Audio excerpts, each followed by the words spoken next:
करी कि क्या ये वो बच्ची तो नहीं है जो गुमशुदा है सतना से। ये जानने की कोशिश नहीं हुई। आज सरकार से सवाल है,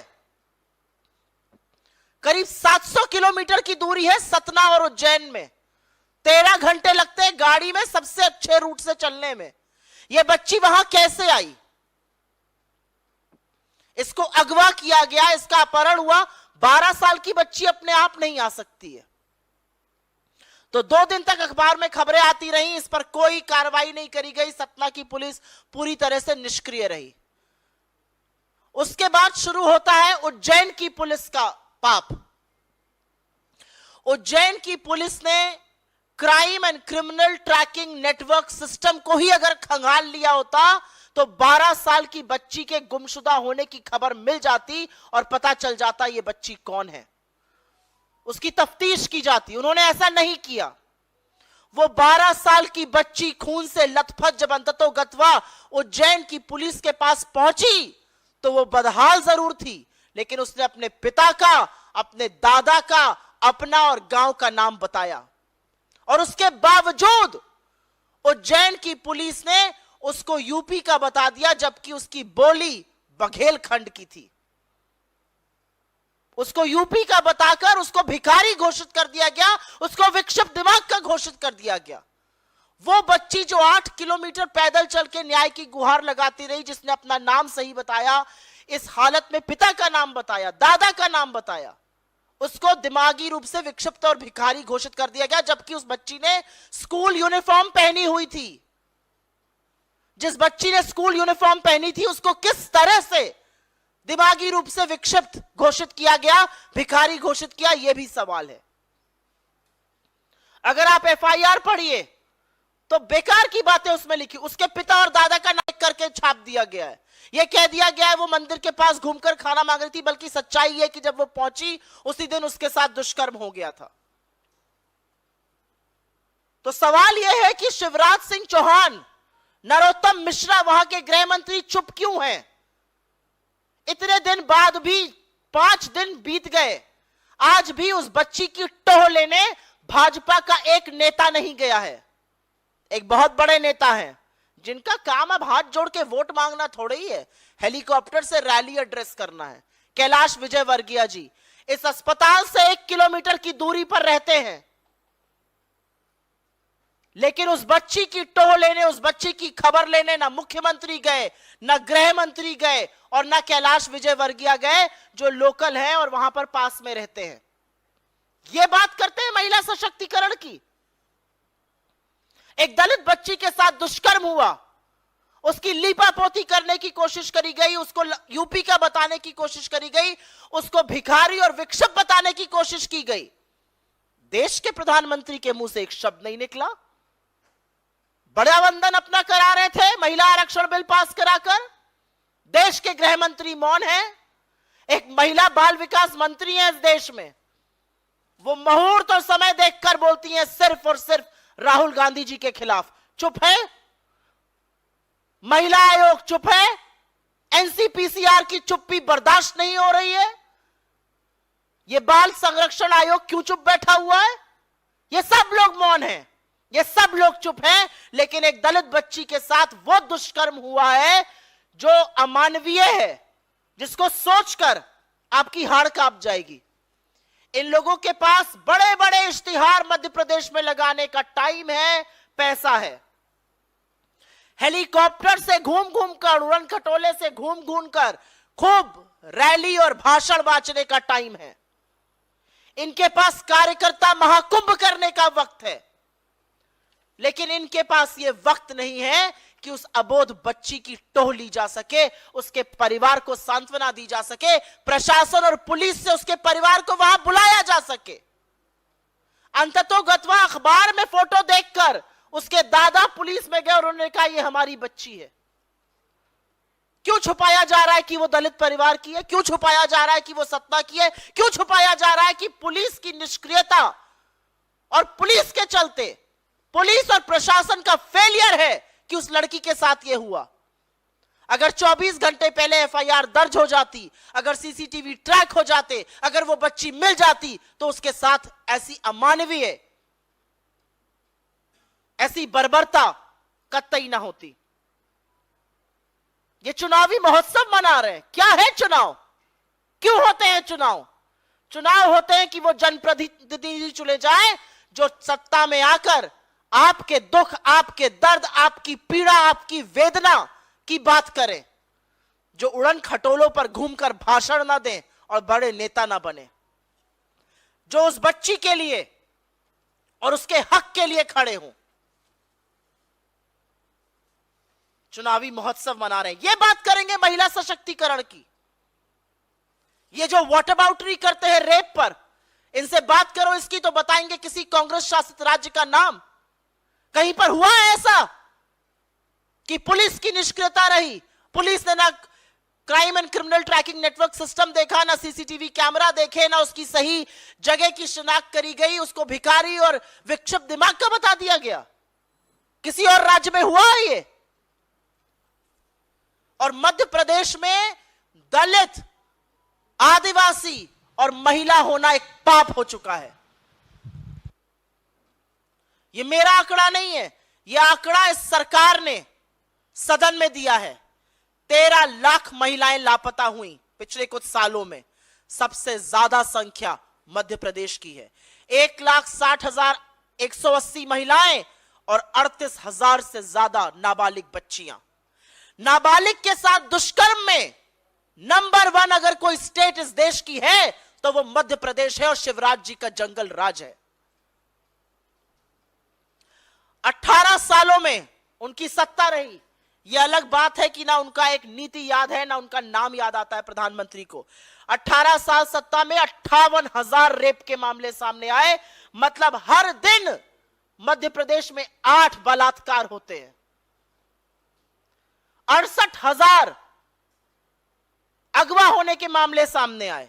मतलब 13 बच्चियां, 13 महिलाएं रोज की प्रतिदिन अगवा की जा रही हैं, उनका अपहरण हो रहा है। यह बात करेंगे महिला सशक्तिकरण की। असलियत यह है कि चाहे आदिवासी के सिर पर पेशाब करने का मामला हो जो भाजपा के नेता ने किया मध्य प्रदेश में, चाहे इस दलित बेटी के साथ यह मामला हो, चाहे आज सवेरे अभी इस दलित बेटी का मामला चल ही रहा है, उस पर लीपापोती शिवराज का जंगल राज कर ही रहा है, एक और मामला सामने आ जाता है एक आदिवासी महिला का रेप और हत्या का।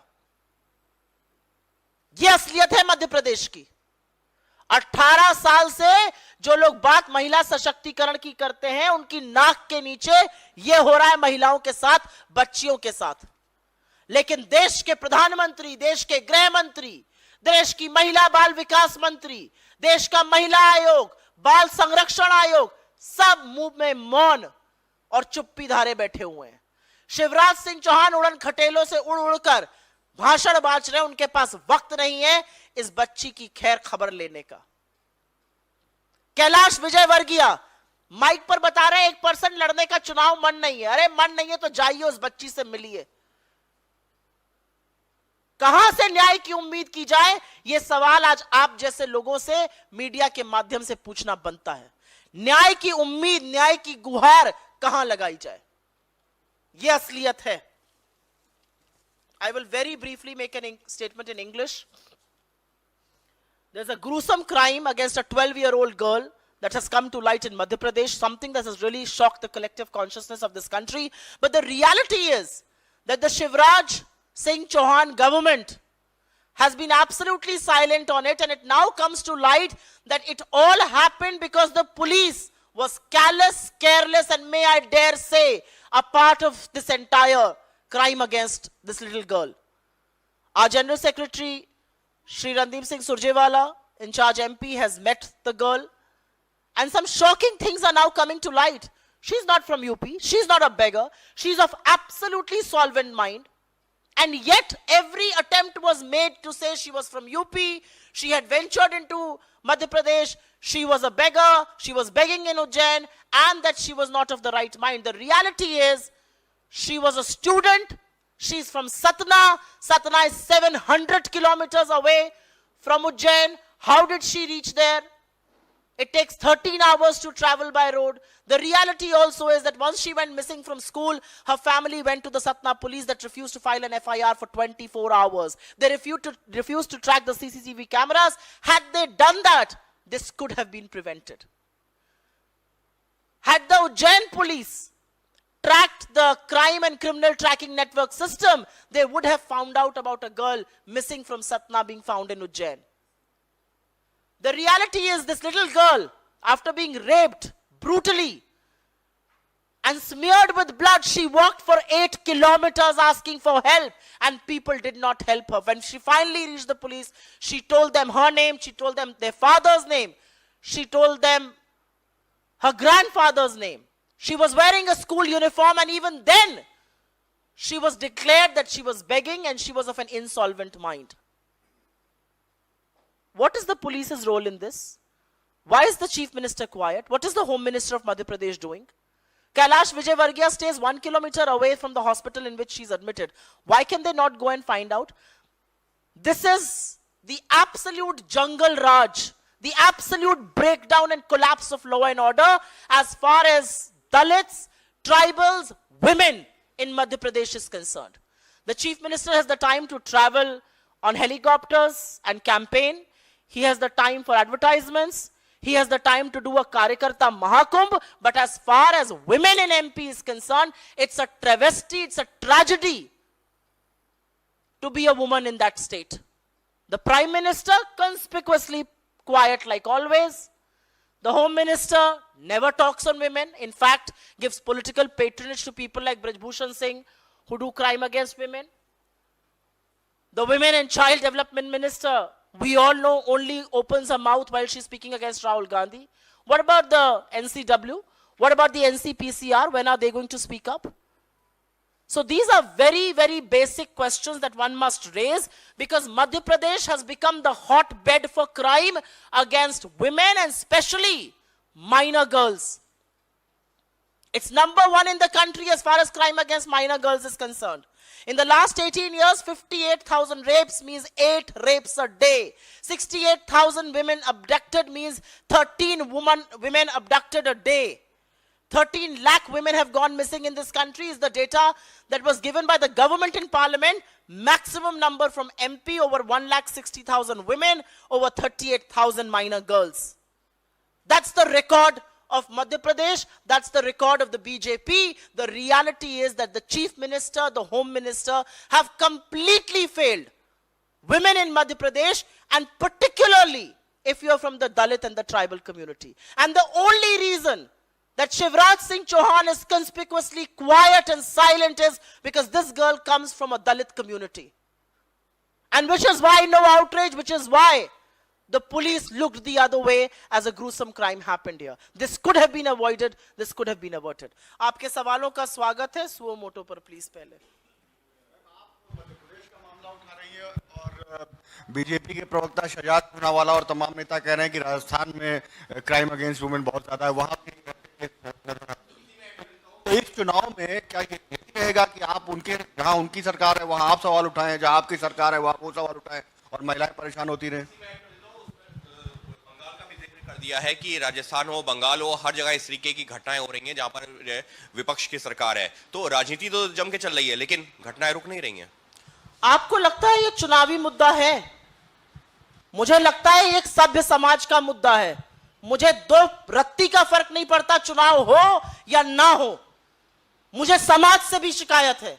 मुझे उन लोगों से शिकायत है जिसको उसने 8 किलोमीटर के दायरे में देखा, जिन लोगों ने, और मदद नहीं की, उसको एक वस्त्र नहीं दिया उसका बदन ढकने के लिए. मुझे उन लोगों से भी शिकायत है.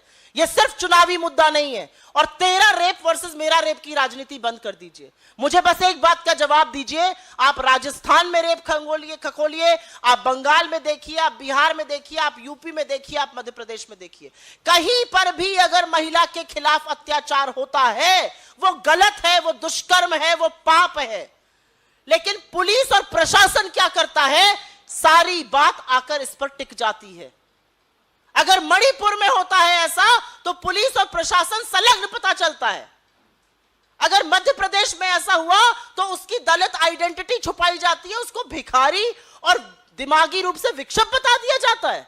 किसी और राज्य में ऐसा हुआ है? किसी और राज्य में 24 घंटे लगते हैं एफआईआर होने में? नाबालिग की सुप्रीम कोर्ट का ऑर्डर है, नाबालिग के गुमशुदा होने की एफआईआर त्वरित होनी चाहिए। कौन इन बातों के लिए जवाब दे? आप बिल्कुल बोलिए, हमारे राज्यों में रेप होता है, बिल्कुल उसके खिलाफ बोलिए। सभ्य समाज में आधी आबादी के खिलाफ हो रहे दुष्कर्म पर हम सबको एक स्वर में उसके खिलाफ बात करनी चाहिए। लेकिन ये तेरा रेप वर्सेस मेरा रेप की राजनीति नहीं है। ये निष्क्रियता जहां पर पुलिस और प्रशासन की होती है और जिसके चलते ये मामले बढ़ते हैं, उसकी राजनीति है। आप ले आइए मामले कहीं के। क्या उन मामलों में उस महिला के दलित होने को छुपाया जाता है? क्या उन मामलों में एक स्टूडेंट को, एक विद्यार्थी को, स्कूल यूनिफॉर्म पहनी हुई एक विद्यार्थी को यह छुपाया जाता है कि वो विद्यार्थी है? उसको भिखारी घोषित कर दिया जाता है क्योंकि आपके राज्य में चुनाव है, सतना की लड़की को आप उत्तर प्रदेश का बता देते हैं। क्योंकि आपके राज्य में चुनाव है, आप अच्छे खासी 12 साल की लड़की को विक्षिप्त बना देते मेंटली। ये किसी और राज्य में होता है? किस तरह की बातें हैं ये? कौन सी राजनीति का मुद्दा है? शर्म आनी चाहिए ये रेप वर्सेस रेप की राजनीति। मैं इस पर प्रेस कॉन्फ्रेंस ना करती अगर पुलिस और प्रशासन की ये खामियां, ये निष्क्रियता ना पता चलती। और ये बात मैं अपनी पार्टी की ओर से इस मंच से पूरे दम्भ से कह सकती हूं। मुझे जो कहना था मैंने कह दिया और मैंने दो टूक होकर कहा है। कहीं पर भी होता है महिला के खिलाफ गलत है, लेकिन कार्रवाई क्या होती है? असलियत यह है कि राजस्थान का कन्विक्शन रेट 48% है। देश का औसतन कन्विक्शन रेट 26% है। बलात्कार के मामलों में, महिला छेड़छाड़ के मामले में राजस्थान का कन्विक्शन रेट 46% है। देश का एवरेज 28% है। तो मैं यहां पर तेरा रेप वर्सेस मेरा रेप की राजनीति नहीं कर रही हूं। मैं सिर्फ यह कह रही हूं कि कहीं पर अगर पुलिस और प्रशासन ढीला पड़ता है तो पूछा जाएगा। जहां पर सालों लग जाते थे वहां पर कन्विक्शन होने में राजस्थान ने महज 6 महीने के अंदर कन्विक्शन कर दिया। कौन इस बात का जवाब देगा कि जघन्य अपराधी पाए जाता है वो एबीवीपी के वर्कर्स पाए जाते हैं? कौन जवाब देगा राजस्थान में जो पाए गए लोग? तो ये तेरा रेप वर्सेस मेरा रेप की राजनीति बंद कर दीजिए। ये राजनीति जो है वो आधी आबादी के खिलाफ होते दुष्कर्मों पर है। सवाल यह है कि एक बच्ची दलित समुदाय से आती है, उसके साथ ऐसा होता है, मुख्यमंत्री चुप है। कैलाश विजयवर्गीय 1 किलोमीटर की दूरी पर रहते हैं, कोई उनकी टोह लेने नहीं जाता है। लेकिन राजस्थान के मुख्यमंत्री तो पहुंच जाते हैं घरों में। थोड़ी सहृदता रख के आधी आबादी की बात हो रही है और उन लोगों को आईना दिखाना जरूरी है जो खोखले दावे भरते हैं महिला सशक्तिकरण पे। जी, अभी I am taking suo motu. Supriya, क्योंकि मामला इसी से जुड़ा हुआ है, महिला सुरक्षा और बेटियों की बात हो रही है। आज तक ने पूरा एक ऑपरेशन किया है बेटी बाजार, राजस्थान के सवाई माधोपुर से लेके नीमच मध्य प्रदेश में, जहां पे अभिभावक से लेके चाचा भाई भतीजा